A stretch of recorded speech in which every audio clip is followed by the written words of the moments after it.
Hey everyone, happy good morning to you. Welcome back to J Hood Creative.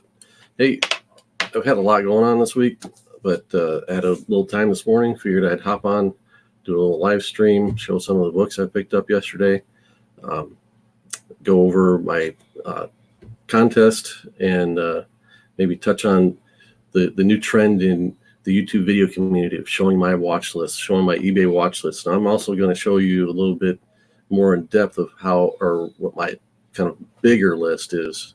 I keep a paper list like I've showed them before that I take to shows and things like that. And I'm going to show you in depth, like the give a full look at that thing. So, hey, good morning, Comic Cord. Chad, good to see you up in Adam this morning on a Saturday. I've also got Coach Vic here. He's going to be in the background. Hey. I've got my brand new used Blue Yeti Nano. So hopefully audio has improved. Hey, we all take little baby steps as we get our channels rolling, right? Morning, John's Comics with Kids. Good to see you. So I think I'll start with my contest update. My contest entry officially ended on Wednesday. Hey, Leah, good morning. Good to see you. Contest ended Wednesday. Remember, the deal was you show me your 5 favorite comic books, and I'll put all the entries into a drawing. I was to have 2 contests, actually, kind of for a video section and a comment section. I went through, reviewed all the comments, and I did not see anyone list their 5 favorite comics, so no biggie. I did have a pretty good report as far as video content. So by my list, I've got 1, 2, 3, 4, 5, 6, 7, 8, 9, 10, 11, 12, 13, 14 entries. And I'll read those off in a minute, but I want to make sure I'm catching everybody in the chat. Yep.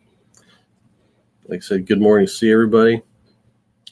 Good to see you. Okay, so according to the ones that I am aware of, and so if you've made a video for my contest and you do not hear your name read, please get in touch with me.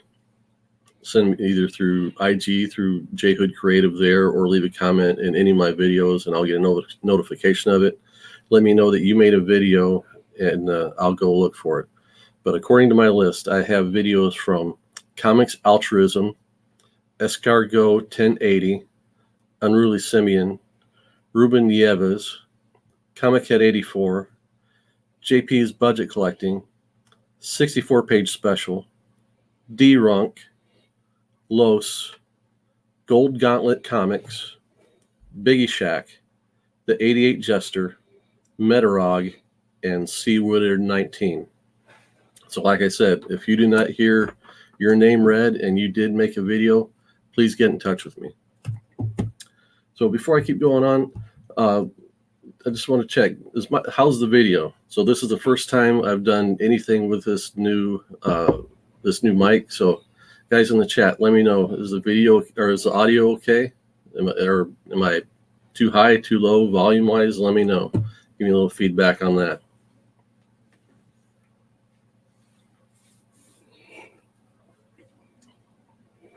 Coach Vic, how's your week been? Our week? It's been long. Yeah. Long. I almost Thanksgiving night, I drove by the comic store. I know they're open till midnight. Mm-hmm. So there's only one car in the parking lot. It's like I can't run to the store. I can go home and go to sleep. Let me guess. I went home. You know. It's 11:30. I'm like, Yeah, I've been there. I've been in the store after hours, and that's probably the best time to be there, where you get the full run of the place, like you said. Hi, Leia says our audio sounds good. That's good. John's Comics with Kids says the picture quality is excellent. Sound is perfect. Great. That's exactly what I want to hear.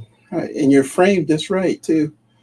Right in front of my X-Men poster as usual. So one of the things on my Christmas list I'm asking for, my family's very generous, and so they're always like, what do you want for Christmas? And this year I'm like, just give me money for framing, because I've got a bunch of art that I want to hang on that wall, so that I want to put up. Some of it's framed and I just need to get it reframed, but I want it all look kind of nice, to have a nice background back there. So hopefully I'll get that accomplished. So my week has been kind of rough. So started out great. I've been working on this project. I'm about probably 40 hours in, and I've got probably at least 20 hours more. Let's see it.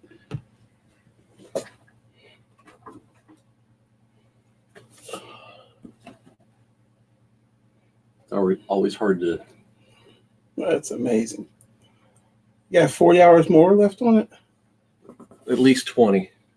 Jeez. Yeah, I'm about 40 hours in. So I got a lot of time last weekend to put into it. I was kind of stuck. Last weekend I put in about 16 hours. I work on it at night after my girls go to bed, and so Tuesday night I'm trucking along, and I'm watching Comic-Gories, and I'm listening in the background. Comic-Gories on the background. I'm painting, and I felt a little queasy all evening, and I'm painting along. I can feel my gut just churning. So at one point I just had to kind of give up the ghost. So I was down for the count I had a 24-hour stomach flu where I was just kind of doubled over. So I lost a day. That's rolling into Thanksgiving. I'm like, it's the biggest eating holiday of the year. And I'm like down for the count. I still don't have a great appetite. I ate the Thanksgiving stuff and it was good, but it wasn't like I didn't get to build that good Thanksgiving morning hunger before I dove in. Big Lion Cat, good to see you. So then rolled around, went through Thanksgiving, did all the family stuff. Yesterday went out for a while to do a little Black Friday shopping. Got some stuff accomplished there, and then my wife and I went to some antique mall places. So you know what you find there? Old comic books. So I'm going to run through the haul that I've got stacked up here. Of course, one of the places we stopped was the comic shop, and I was able to empty my pull. But the first thing I got to show is, so for the issue at hand, if you watched the first episode we did of that, we announced the next issue we're covering on the issue at hand is Hercules #1. It's the Bob Layton, the first issue from the Bob Layton miniseries from, again, no glasses, but I think it's 1982. And so when Ben said he wanted to do this, I was like, cool, I got it. And then I went and looked, and I've got the second Hercules miniseries. I liked it better. I had this at one point and let it go. So I just picked up a cheap run of it off of eBay. And it was that the battle within of, okay, do I pay a little bit more for a nice minty set, or do I go, the low ball? And I went low ball and ended up with the covers detached on the first issue. So if I see it in the dollar bin, I'll pick up a replacement issue. The other 3 issues are in pretty good shape. So next, we finally got a half-price bookstore in our neighborhood, and They have comics? they have comics. Oh, So this one by me? Yeah. Oh, okay.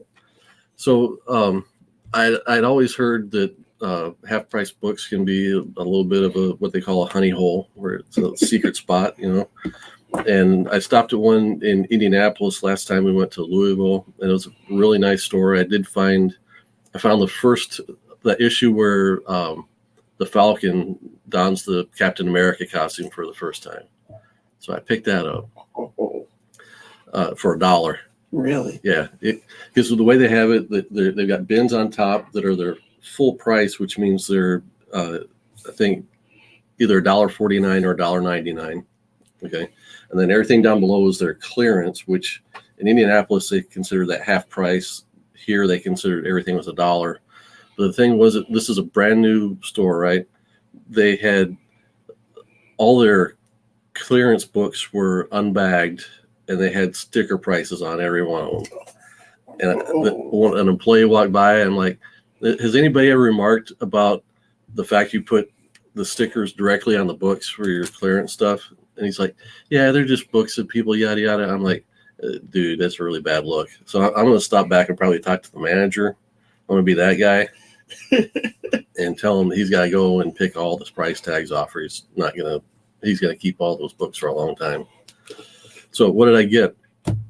I've heard a lot about this series, and these books are not in mint condition necessarily, but at the price you pay, I'll take them. And I'm not sure if I got the whole series or not. So I'd like the chat to help me out to let me know if I'm missing anything. It looks like I've got them all, but the way it's numbered is a little bit odd. So Annihilation. So the reason I'm questioning this, I always see this cover, is when people talk about Annihilation, the Annihilation miniseries, this is what pops up. But so this is shown as number 1, but it's also prologue, which I always think prologue is like a 0 issue. So Annihilation, I hope this is the real number 1. Number 2, number 3, number 4, number 5, and number 6. So I think I got the whole thing. The other thing that I thought was confusing was I thought Abnett and Lanning had wrote this, but it's the Keith Giffen is listed as the writer. So if anybody's got any background info, did I pick up the good stuff as far as the Annihilation miniseries goes? I hope I did. I've been interested in reading it. I just hadn't kind of encountered it in the wild yet, so I picked that up. So was he removing the stickers in the store or after he bought the comic books? That's what I want to know. What do you mean? It says here, John's Comic with Kids said that Comic Time used to post videos removing the stickers all the time. Oh, there you go. Here, I'll let you can highlight the chat if you want. Oh. So I didn't know that was a thing. So I guess that comes with the half price experience, I guess. So then probably click back on that and then it should go away. There you go. All right, so then I've got my LCS haul. So as I've said before, I don't go regularly and I don't go often. So I've got about a month and a half worth of books here. I need to put this in a special place. Gifts. So do they just hold them for you then? Yeah. So that's because you have a history with them, though, right?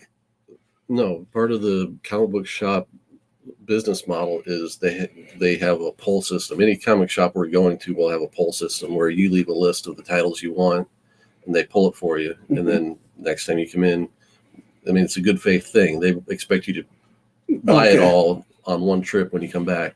I've been a little bit naughty sometimes where I'm like, I can only buy half my stack this time. and they let me get away with it. But I've gone to this shop for at least 15 years. And it's pretty amazing that a shop is around for that long. But they do a great job. And it's Buy Me Toys. I've talked about them before, I think, but BuyMeToys.com. They now have poker chips.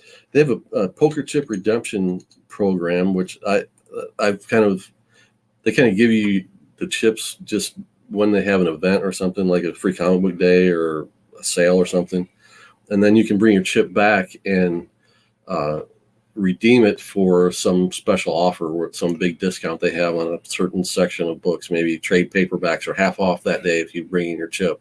Oh. So then you hand in your chip and you get the deal. But I've got 3 chips so far. I've never used it because I don't go often enough and I've not been aware of the sales, the redemption sales. So what did I pick up? Let's see if this is in any kind of order. Yeah, kind of. Okay. So I'm a big fan of White Knight series by Sean Gordon Murphy. So I picked up the Mr. Freeze special. Picked up Excalibur #1. Like a lot of people, I'm very intrigued by the new direction the X-Men have taken under That's the X-Men book? Yeah, under Jonathan Hickman. So this is one of the books I hadn't planned on picking up, but heard it was good, so I'm giving it a try. See, I would have got that thinking it had something to do with the Knights of the Round Table. Okay, well, you're new to comics. So. Fallen Angels #1. That's another book that I hadn't planned on picking up, but wanted to try it out. X-Men #2. X-Force #1. I wouldn't have picked this up unless I had heard what happened at the end of it. That was #1. X-Force #2. Web of Black Widow 3. I like Black Widow comics when they're done really well. This is an okay comic. I hope that they either get a better artist or a more intriguing story, or it comes to an end soon. I'll probably keep going with it for another issue or two. Something is Killing the Children #3. The Ride, Burning Desire #5. Boyhead 7 and D-Ronk, how you guys doing? Good to see you. Just running through my haul from this week. Once in Future number 4, but here's the #3 as well.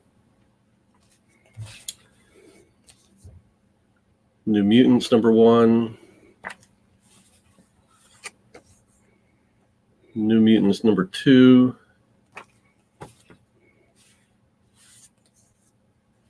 Die #9. Criminal #9. Criminal #10.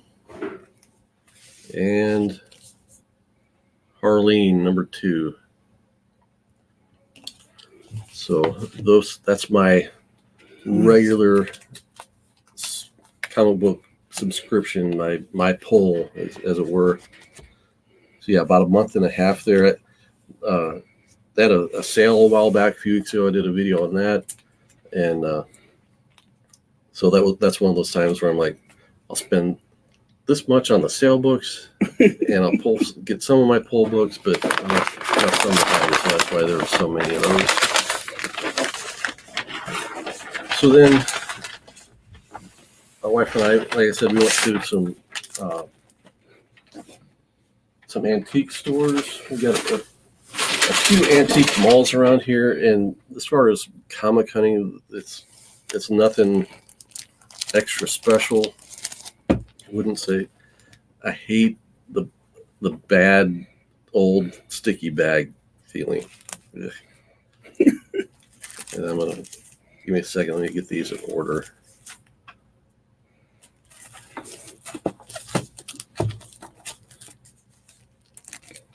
What's the chat got to say? Anything? A big lion cat likes my shirt. Yeah.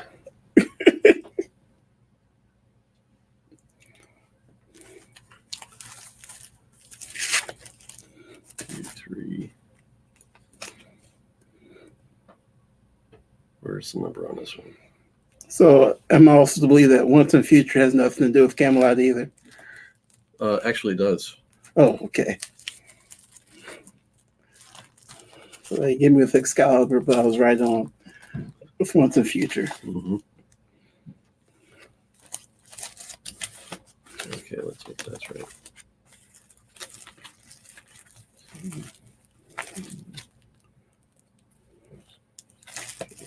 5, 6. Okay, I think that's right.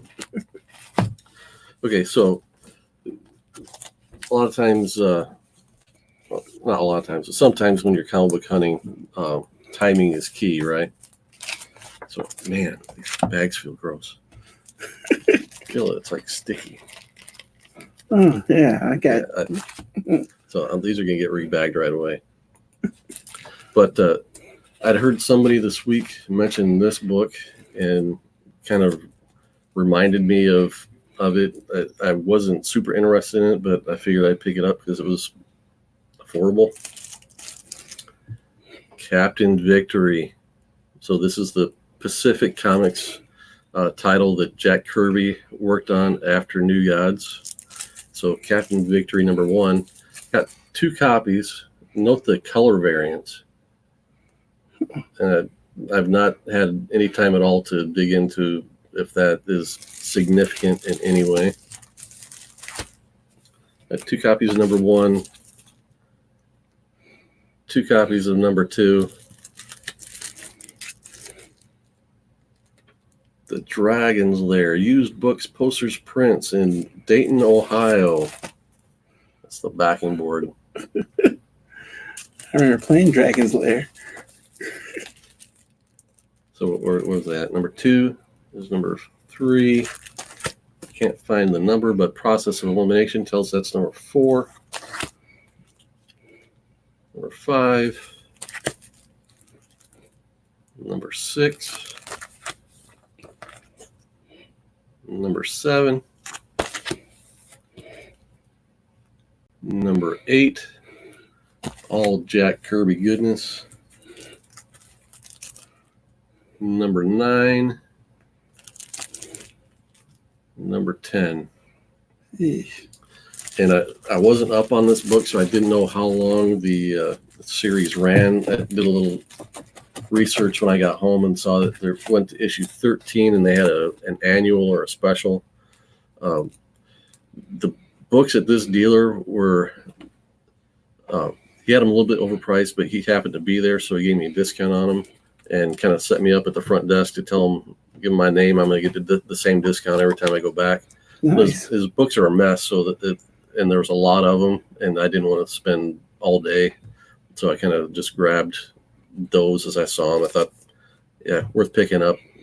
See them in the wild, dude. The original Pacific Comics version, I think Topps Comics published some of this. I'm not sure if it was a reprint, and I think Dynamite might have done a version of it too. So that was in his existing inventory, but like I said, he was there, and so he's like, yeah, I've got 4. I think he said he's got 4 more boxes in his van, and he had enough room that he brought a new box in. So he brought a new box in.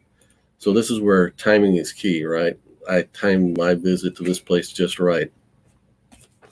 So in this boxes were things such as X-Men. This is #205. So this is the cool Barry Windsor Smith issue where it's all about Wolverine getting attacked by the Reavers and Lady Deathstrike.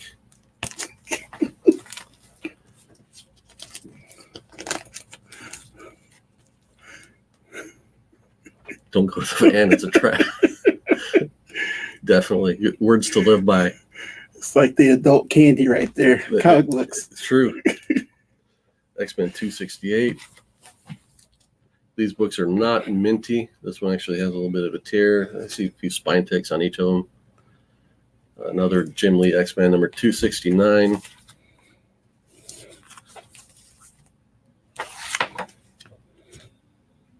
#274.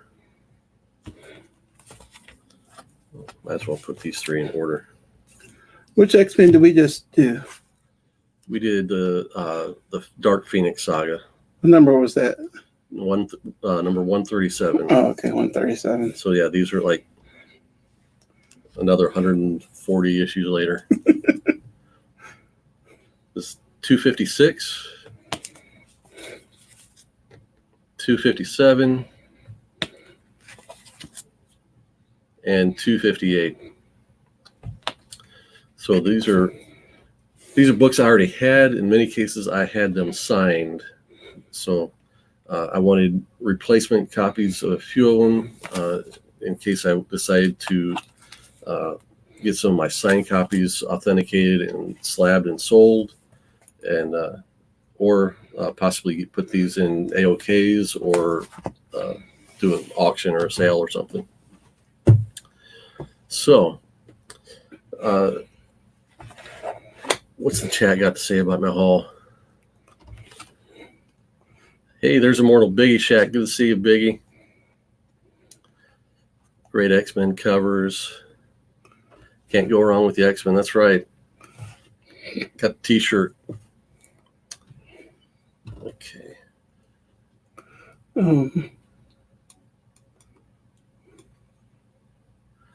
Biggie popped in a little bit late. I got, I don't know if you saw this or not.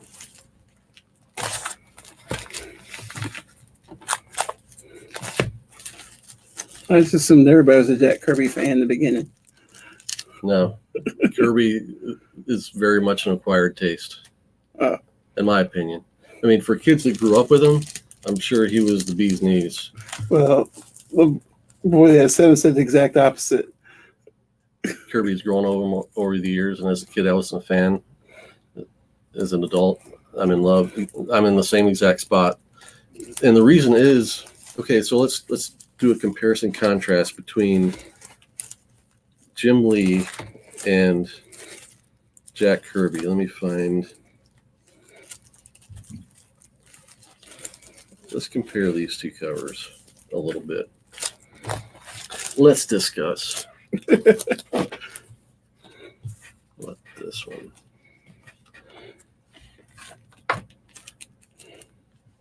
So here's standard fare for a really cool Jack Kirby image. So you got the figure running at you. He's got a lot of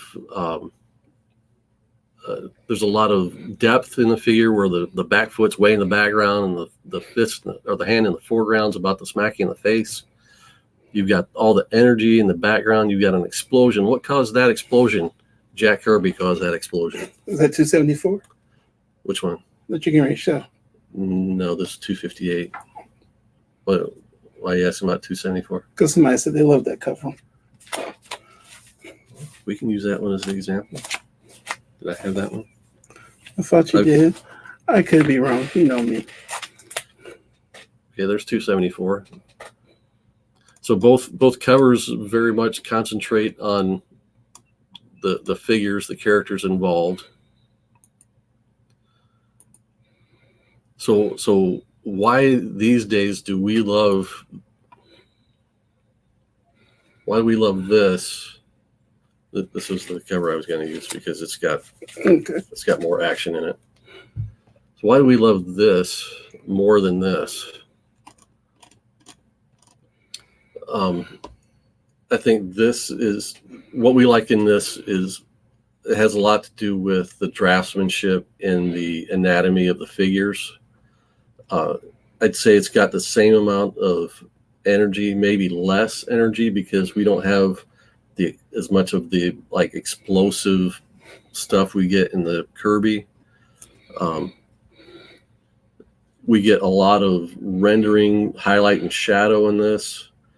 In this, we get highlight and shadow, but everything looks super, super glossy, like an unlevel or an unrealistic level of glossiness. Everything has like a paint job on it. Mm-hmm. This, I mean, the Mandarin's armor looks glossy, but it should be because it should be metal. But Wolverine, he's got he's fully rendered with every hair on his body has been drawn. So you can make arguments. You can like either one. You can like them equally. I mean, I kind of do. I'm liking Kirby more for just kind of appreciating what he brought. If we were to take this and compare it to what he was competing against, I guess that's a word we could use. What the DC books looked like. I mean, there's a lot more energy in this versus like what Kurt Swan would have put into an issue of Superman, where everything was drawn, with just as much skill, but with maybe a touch more realism, but wouldn't have had the level of kind of kinetic energy or imaginative doodads even. I mean, all Kirby's crazy machinations That's all part of the charm. Okay, I have to ask. Okay, Is that Humpty Dumpty back there? that's a good question. It's like, I'll go with yes. It's the Kirby version of Humpty Dumpty. All right, how we doing on time? All right, got 20 minutes to the hour. I'm gonna need the mouse back for a minute. All right, so I want to do what Comic Kid 84 did the other day. The angry egg says Lady Fantastic. Let's put that comment up there. Kirby has always owned a piece of my nerd heart. Kirby art looks more like moving action, etc. Yeah, that's a good way to put it. Hi, Alea. Not a Leaf fan. Wow. Hey, everybody's got their taste. Thanks, Biggie. All right, so I want to do what Comic Kid 84 was doing the other day and share.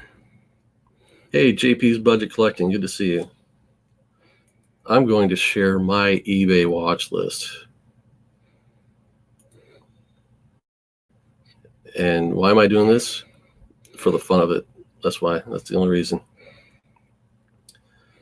Okay, so I gotta make this bigger so people can see it.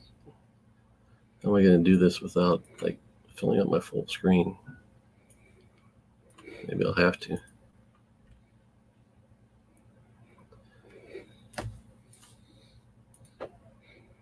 Not sure how he did it.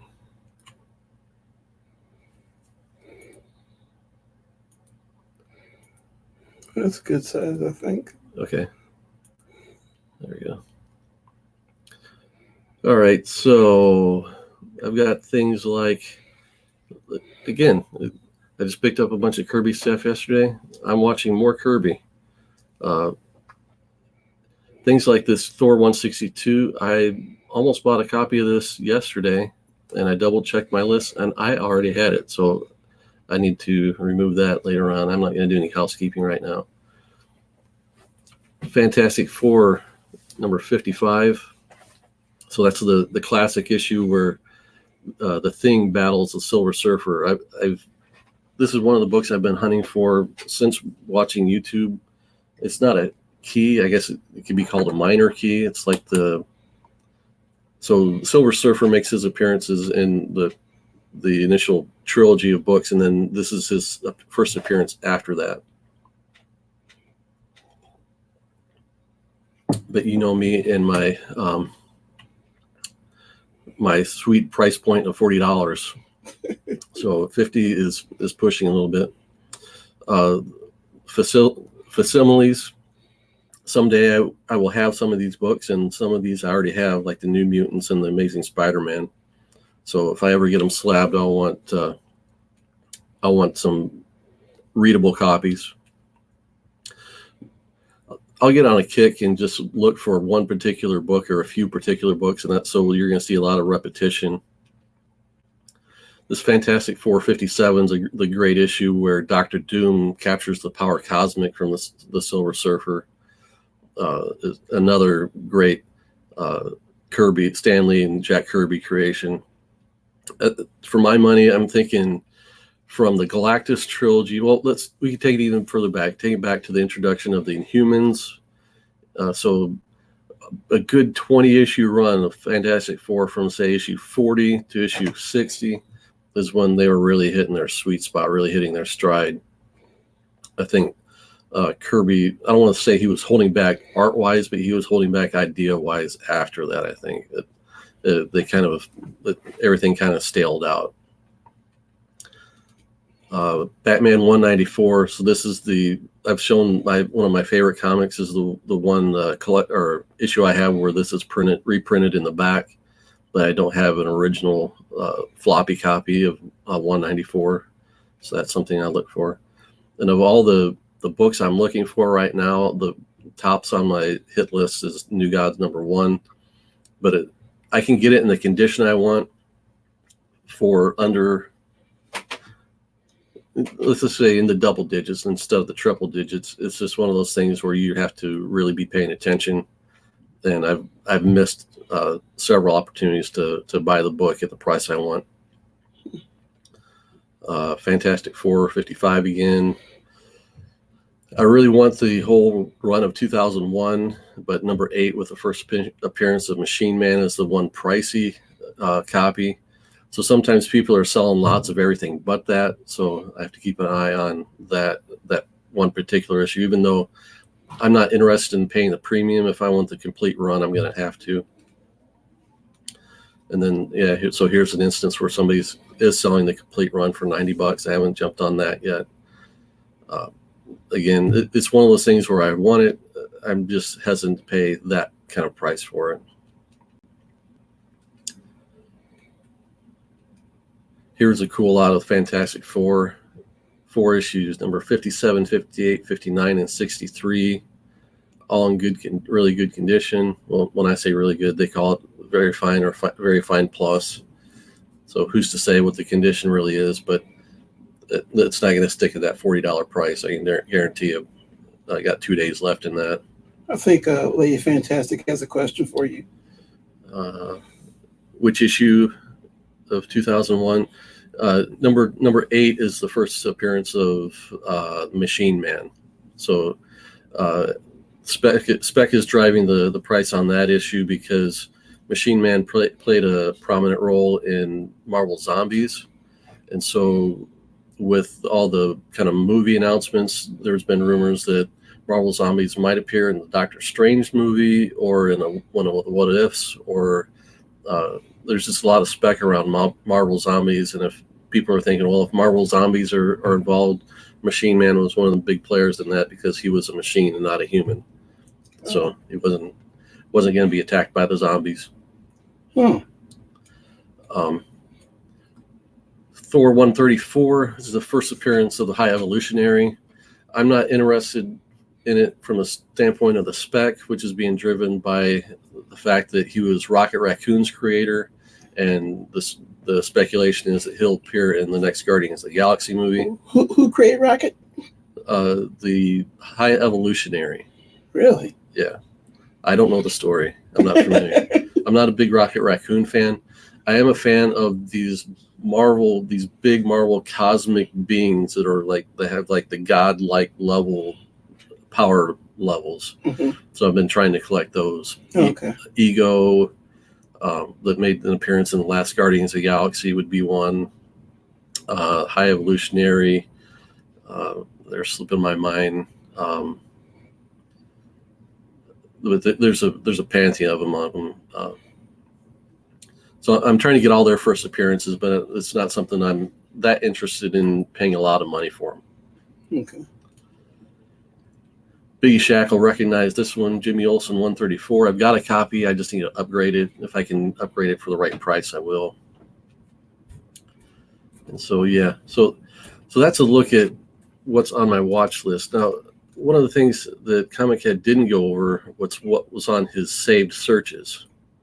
So let's take a look at that. So saved searches are searches you can go back and look at just because you want to remind yourself what you're looking for, or you can get email notifications. And sometimes I have them set up to get email notifications because maybe the books are so rare that they don't come along very often. And so I'm keeping an eye on the 2001 lots because you don't see a whole lot of those. Silver Age superhero comics, that's just a save, so I can go and look, and I'll do, not looking for anything specific, but I'll start looking at what's ending soonest and just see if a deal pops up, in the next few minutes. I have a few minutes to kill. I'm just looking to see what's popping up, see if anything. So is that a good way to find a book that you want inexpensive? Yeah. So I need to do that for the Rebirth of the Cool then? Yeah. That keeps showing up at like $70 and $50. Mm-hmm. Okay. Frogman number 5 is a comic that I will always get emails about because it comes along so rarely, and I'm looking to upgrade continue to upgrade my copy till I can get the nicest copy I can for a reasonable price. It's a Dell, it's a Dell comic that was drawn by Alex Toth. I think I've shown it before. Giant Size X-Men #1. I'm tracking the value of that because I'm going to be in the market hopefully next year. Hot Wheels by DC Comics. These were comics drawn by Alex Toth in some cases, and in some cases they were drawn by Neil Adams. And again, they're relatively rare, and when people have them and they're in nice condition and they know what they have, they charge a lot for them. But sometimes people don't know what they have, or they're not in the best condition, and they're reasonable. So I'm keeping an eye out on those. See C. Woodard in the chat. Good to see you, C. Wood. Let's see. New Gods 1. Again, keeping an eye out on that. Sky Between Branches was a one issue that Josh Middleton did several years ago, probably 10 years ago or more. At one point, it became kind of pricey, and the price came down, and it's just something I see often that I just haven't pulled a trigger on. Strangers in Paradise #1, the original Strangers in Paradise #1, I think is let's call it an overlooked spec book. I think if they make a TV show of Strangers in Paradise, the value on that book will skyrocket. Again, it was a very independent book. I think there were 3,000 initially printed.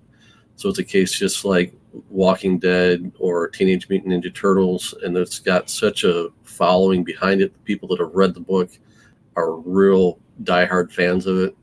So if people come looking for the first print of that, they're not going to find a lot in high grades. There aren't a lot slabbed in high grade, and they're pretty pricey when you get into anything in the 9s or above. So I'm trying to keep an eye out for a nice copy of that raw, ungraded. Untamed Love is an oversized book with Frank Frazetta art in it, and it's in black and white. So it's this comic book art, so it's black and white art, and it's really, really well drawn.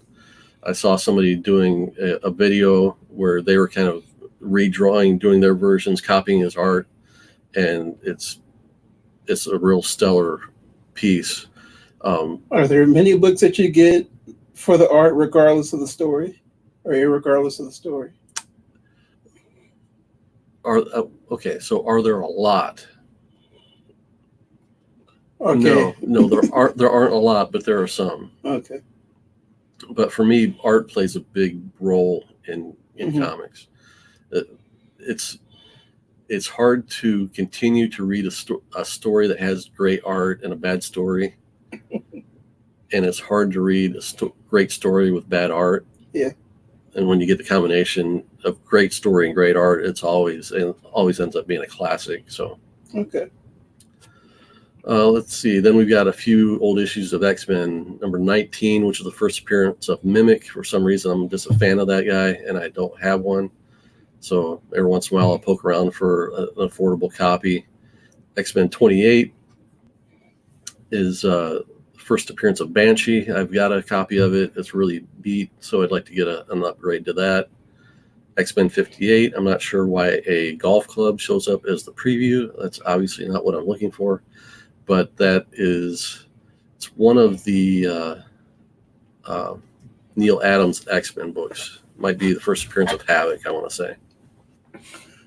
I don't know what happened, but we seem to have ventured into an area of my expertise. Okay. Outcast is amazing. Okay, now you're going to have to educate me. What's Outcast all about? Outcast, Andre 3000, Big Boy.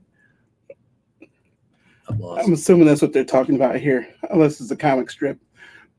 No, he says Stankonia. Yeah, To the Love Below. Okay, so is it a book, a movie? Or... It's a hip-hop duo. Okay, no wonder I don't know anything about it. A rap group. Okay, no wonder I'm lost. Roses. I know Mama. Miss Jackson. Mama said knock you out. My Ladies love Cool James. Is that what the L stands for? Yeah, LL Cool J. I learned something today. James Todd Smith. You young people might know him from that TV show NCIS, LA. I know the man you're talking about. Sorry. That's all right. Back on the rails. Then I've got just X-Men in the Bronze Age, looking for inexpensive ways of upgrading some John Byrne issues. Okay, let's see here. All right, now, so this is going to be the deeper dive. Oh. Let's share this screen.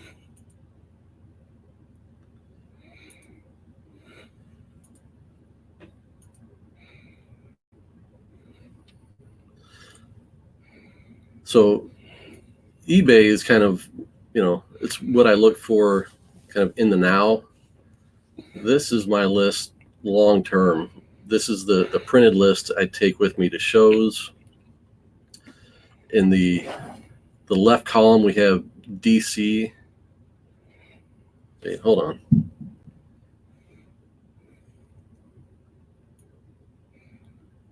This is an old version. What? I grabbed the wrong copy. Anyway, okay, but anyway, this demonstrates my. Dang it, that makes me mad that I don't have the right one. I'm not going to take the time to hunt it down though. But this shows kind of how I shop or how I organize my list. My current list, the left side would show DC books. The center column would be Marvel books, and the right side is still trades. And at the top of the list, I would list maybe the top quarter of the list would be books that I'm more hot after. In the case of this list, we see things with a bold typeface. Those were the things I was hot after when I made this particular copy. And of these, I've got the Warlock 15. I've got most of the Superboy and the Legion. I probably don't have any more of the Captain Marvels. Under the trades, we could cross off the Hawkeyes. I got all those. I got the Infinity Gauntlet. So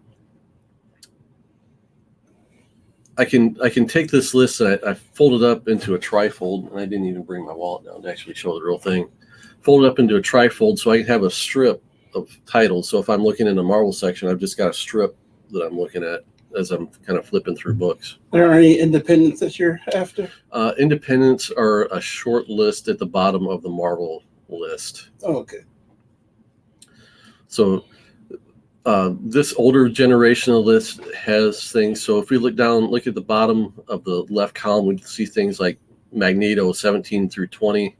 That was a case where I collected that Magneto run from a few years ago. I had it up to number 16 and then canceled it. So I'm looking to just finish the run. Matador number 3 was a Brian Stelfreeze title. So I'd put things like that on here, just so when I'm flipping through dollar bins, I had an immediate look. You'll see the Marvel Fanfares on there. Those are the hot spec books for Black Widow right now. So I'll and then as I find these, I mark them off on my paper, and then every once in a while I'll come back and I'll refresh my list. And some of the things on this have dropped off, and other things have been added.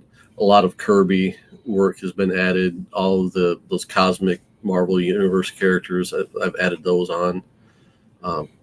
And there are certain personality types that are list makers and check markers, and I've always been a guy that you get some amount of satisfaction by checking something off a list. Yeah.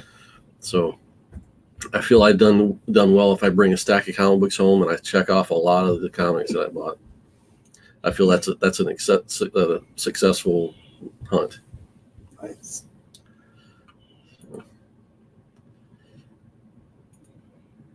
So that kind of wraps up everything I wanted to go over, but I wanted to just check the chat, see if we got any comments worth highlighting. Let's see here what we got.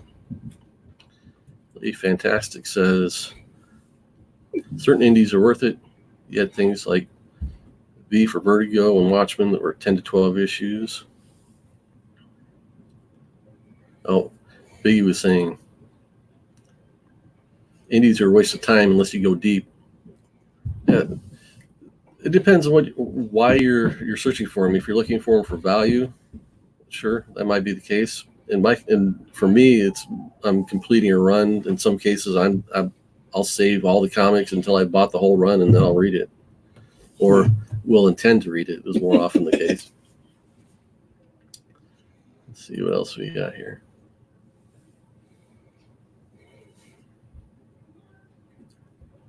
Lady Fantastic mentioned Second Coming. V for Vendetta, Sin City. I'm a big Sin City fan. I've got all those. I think I've tried to read V for Vendetta. And I've always, as a younger reader, I had a trouble reading through Alan Moore's stuff because it was all pretty dense. Oh. It took me a while to get through Watchmen, honestly. And I found the key with some of that stuff is just read an issue at a time. Don't try and power your way through it.